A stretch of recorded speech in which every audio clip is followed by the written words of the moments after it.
Hey, I need you to fill Mrs. Jones' prescription for her now. She says that she is in a hurry and that she is a very important customer. I would love to accommodate Mrs. Jones, but there are a dozen people waiting in front of her.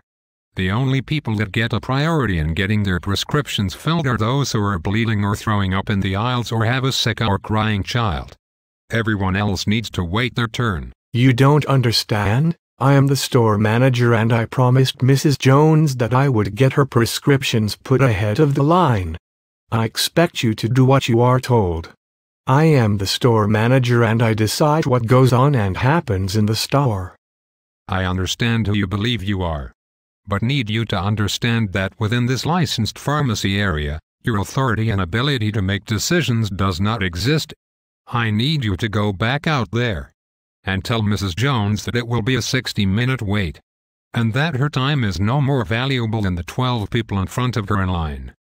I am not going to tell Mrs. Jones that she is going to have to wait. You will fill her prescriptions now. No ifs, ands, or buts. You have just outstayed your welcome in my prescription department. And in my opinion you have crossed the line of creating a hostile work environment. And unless you want me to file a complaint with Human Resources and the Corporate Compliance Officer, I would suggest that you leave my prescription department now and go have a talk with Mrs. Jones about how long she is going to have to wait for her prescriptions. As a pharmacist, you need to understand where the non-pharmacist's authority stops and starts, and that is at the pharmacy department door. The sooner the front-end store manager understands this, the better your work life will become.